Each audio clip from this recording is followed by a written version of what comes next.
con el profesor Joao Riveros para hablar acerca del tema del desempleo. Él es especialista en temas microeconómicos. Profesor, buenas noches. Quisiera iniciar la entrevista indicándole que estamos haciendo investigación sobre los trabajos por horas en el Perú. Bueno, queremos saber si este tipo de trabajo encaja en la definición de trabajo informal. A ver, ¿qué tal? En principio yo diría que sí. ¿Por qué? Porque si bien es cierto no hay una definición formal de lo que es el trabajo informal, la convención que se suele utilizar se considera trabajo formal aquel que recibe todos los beneficios establecidos por ley. Dígase aporte a AFP, seguro, ¿no? Pago de CTS, gratificaciones, etcétera, etcétera, ¿no? Entonces, este tipo de trabajo no recibe todo este tipo de beneficios, entonces podría ser considerado como un trabajo informal, ¿no? Además, me atrevería a decirte que tampoco es un empleo que esté considerado, que esté registrado en planillas, por ejemplo, algo por ejemplo. Entonces, ante esa situación no se podría considerar como un trabajo formal. ¿Y cómo afecta el desempleo en la economía de las familias? A ver, bueno, el desempleo definitivamente el impacto directo que tiene en las familias es en sus balances, ¿no? En su flujo de ingresos, y que finalmente termina afectando su patrón de gasto, su patrón de consumo, ¿no? Ese es el canal habitual por el cual el desempleo tiene un impacto en la economía, a través del consumo de las familias. Ahora, en el caso concreto de Perú, es muy interesante porque por lo general la tasa de desempleo en diversos países, en diversas economías, se suele utilizar como un indicador, un proxy que te refleja el comportamiento del ciclo económico, ¿no? Es decir, en los episodios en los cuales la tasa de desempleo empieza a elevarse significativamente, claramente es una señal de que la economía está atravesando por una fase contractiva del ciclo económico, y viceversa, ¿no? Cuando tienes una reducción bastante significativa de la tasa de desempleo, de alguna manera te refleja que el ciclo económico está en una fase de auge, de bonanza. Pero en el caso concreto del Perú, eso no se suele ver. Lo que se suele ver más bien es que la tasa de desempleo es un indicador que se mantiene bastante estable. O si quieres verlo desde un punto de vista más técnico, la tasa de desempleo suele ser un indicador acíclico, ¿no? Que no necesariamente se mueve al ritmo del ciclo económico. ¿Y por qué se suele dar, o cuál es la explicación, mejor dicho, que se dé eso en el caso de Perú? Justamente por la presencia de un mercado informal, ¿no? Tal vez este comportamiento cíclico de la tasa de desempleo sí se pueda ver con mayor claridad si hiciéramos una construcción de una tasa de desempleo formal. Pero si hablamos de una tasa de desempleo total, ahí más bien se da esta relación que te digo, ¿no? Y es porque la dinámica que se suele ver, y que es algo que caracteriza, y que hay diversos estudios que analizan el tema, cuál es la dinámica que se suele ver en el mercado laboral peruano, es de trabajadores que salen del mercado formal justamente en fases del ciclo económico no tan favorables, y que por un tema de subsistencia migran a un mercado informal, ¿no? Entonces, digamos que eso es algo que caracteriza el comportamiento de la tasa de desempleo en la economía peruana. Ya, claro. Entonces, ¿usted cree que este tipo de empleos ofrecido por horas, o sea, ya sea por personas, estudiantes, por ejemplo, estudiantes que no tienen disponibilidad para insertarse en el mercado laboral con todas las horas requeridas, o por ejemplo, personas que si bien trabajan necesitan ingresos extras, este tipo de empleos no podría ser una alternativa para ellos? A ver, O sea, como tú dices, efectivamente este tipo de empleo, y como te mencionaba en la pregunta anterior, este tipo de empleo surge como una especie de salvavidas, digamos, ¿no? Ante una situación adversa, es una fuente de ingreso, en algunos casos de subsistencia, pero en algunos casos de ingresos adicionales, ¿no? Pero verlo como una fuente de ingreso sostenible, si uno lo quisiera ver como la principal fuente de ingreso, ahí sí, como digo, no lo veo como algo sostenible, ¿no? Además porque si uno analiza en el último año, tal vez un poco más, en el último par de años, uno más bien lo que ve es que este tipo de empleo está más bien tomado por la fuerte ola de migrantes que ha entrado al país, ¿no?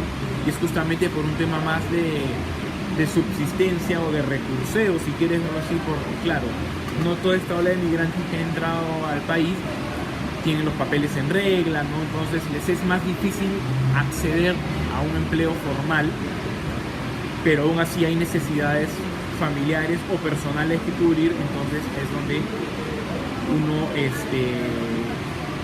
aplica a este tipo de empleo, ¿no? Por horas, que como te mencionaba, no necesariamente es un empleo formal, ¿no? Pero que si uno lo mira en un horizonte, que claro, puede tener un efecto positivo en el corto plazo, pero si uno mira ya hacia un efecto de mediano, largo plazo, como que no termina siendo un empleo sostenible, uno, y dos, porque termina finalmente afectando a la productividad y a la competitividad del país, ¿no? Y acá, bueno, ya no quiero entrar en mucho detalle porque claro, ya el efecto de largo plazo que puede tener este tipo de empleo informal finalmente termina teniendo diversas ramificaciones en la economía, ¿no? Ya te hablo ya de tributación, ¿no? Por poner algún ejemplo. Entonces, para no desviarnos mucho del tema, yo diría que claro, este tipo de empleo tiene un efecto positivo en el corto plazo porque es una fuente de ingresos que finalmente permite sostener cierto ritmo, cierto patrón de consumo en algunas familias, pero que en el mediano a largo plazo se va volviendo insostenible. Ya, claro. En el caso de personas que ofrecen servicios, por ejemplo, un contador que ofrece sus servicios contables, una maquilladora, distintos oficios tal vez, de distintos tipos, no puede ser especializado como no especializado. Tener la opción a trabajar de manera esporádica o según su disponibilidad de tiempo, como alternativa tal vez, no sé, de ingreso, ¿sería viable?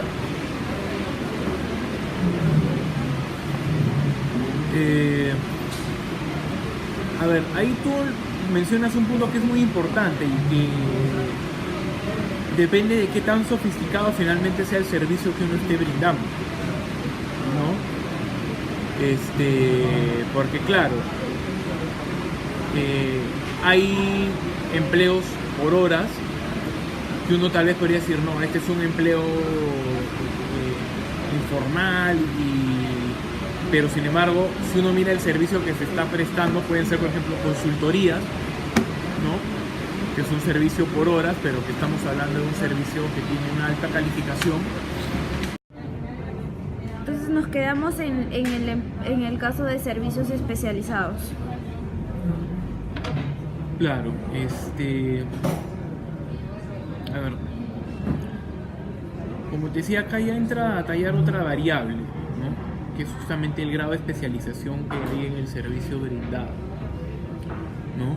Y hay muchos diversos profesionales que brindan estos servicios especializados ya de forma independiente, pero eso no necesariamente implica que lo hagan de forma informal, ¿no? Porque muchos de estos servicios, si bien es cierto, son brindados de forma independiente, emiten recibos por honorarios, por ejemplo, ¿no? Entonces acá ya no entra claro. Si bien es cierto, no hay un registro en planilla, no hay una recepción de de beneficios por ley por parte de un empleador, por lo mismo que es un servicio que se brinda de forma independiente. Acá ya no estamos hablando de una renta proveniente de un trabajo de quinta categoría, sino de cuarta categoría. Entonces, no necesariamente estamos hablando de un tipo de empleo informal, pero acá ya está ligado justamente al grado de sofisticación que tiene el servicio brindado, ¿no? Que está más ligado principalmente a profesionales que por el mismo giro de su carrera tienen la facilidad de poder brindar su conocimiento de forma independiente, ¿no? Contadores, arquitectos, incluso muchas veces hasta los mismos economistas brindan servicios de consultoría, ¿no? Entonces eso no quiere decir que necesariamente uno esté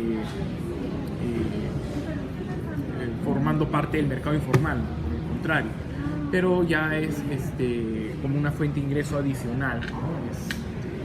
Aunque en algunos casos dependiendo de la demanda, ya que haya estos servicios sofisticados, digamos, puede llegar a convertirse en una fuente de ingreso principal. Pero acá, como te digo, ya entra a tallar una variable que es relevante, que se llama qué tan sofisticado es el servicio que se está brindando. Ya, claro. Por ejemplo, en el caso de un estudiante, digamos un economista que recién haya terminado la carrera y que quizás no quiera trabajar de manera independiente, sino más bien busque trabajar de manera independiente, quizás abrirse el mercado sea un poco más complicado para ellos, ¿no? Porque no tienes contactos, no tienes tal vez tantos conocidos que te puedan comprar tu servicio. Entonces, ofrecer este tipo de servicios esporádicamente o por horas, que tal vez después se puede convertir en un ingreso principal, sería una solución, ¿no? al desempleo.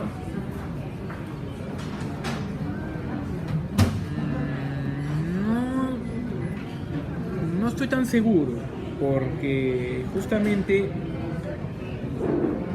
a ver, siguiendo tu ejemplo, ¿no? Es un recién egresado de economía que busca trabajar de forma independiente, pero justamente cuando uno quiere salir al mercado y ofrecer este tipo de servicios de forma independiente, ¿no?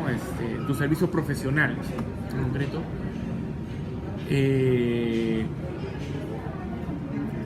debes tener una carta de presentación, ¿no? Entonces, claro, me refiero, no es lo mismo ya un economista con varios años de experiencia que simplemente decide ya salir decide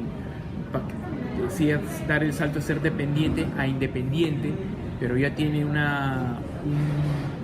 currículum que respalda la experiencia que tiene y que de alguna manera es su carta de presentación de los servicios que puedo yo brindar a un recién egresado sin mayor experiencia, tanto dependiente como independiente, y que llevándolo al extremo su carta de presentación es un CV en blanco. Entonces, bien difícil que ahí pueda haber una demanda que satisfacer, ¿no? Entonces, ahí yo lo veo como más viable, y que es lo habitual que se ve, la evolución habitual que se ve es primero una incorporación en el mercado dependiente, como dependiente mejor dicho, adquirir la experiencia necesaria para después ya abrirse al mercado independiente, inicialmente tal vez como una fuente de ingreso adicional, y como te decía, ya dependiendo de la demanda que haya por los servicios profesionales que uno ofrece, ya puede ir tal vez en algún momento eventualmente convertirse en un ingreso, una fuente de ingreso permanente, ¿no? Y en el caso de profesiones más técnicas, por ejemplo, diseñadores de páginas web, diseñadores gráficos, personas de marketing, que claro, o sea, más que todo su experiencia es más empírica, ¿no? Más que con el trabajo, imagino. Sí, lo que pasa es que acá no puedes generalizar, ¿no? Yo creo que cada servicio profesional que hay en el mercado tiene justamente su propio nicho, ¿no? Y cada nicho tiene diferentes requerimientos. O sea, claro, si es una carrera más técnica, por la misma naturaleza y por la propia demanda también de estos servicios, en verdad no hay mayor como que no hay una necesidad de demostrar una mayor experiencia, pero tal vez en el caso de los servicios profesionales ya como los que puede brindar, no sé, un economista, un abogado, ahí tal vez ya cambia la figura, ¿no? Yo creo que depende, ¿no? O sea, de cuál es el servicio profesional el que se está y cuál es el mercado al cual estás enfocado, ¿no? Pero no se puede generalizar, definitivamente. Claro. Pero existe una demanda de estos servicios y que no sea permanente. Por ejemplo, una persona que quiera diseñar el logo de su empresa, pero no necesariamente va a contratar un diseñador. Bueno, si existe oferta es porque existe demanda.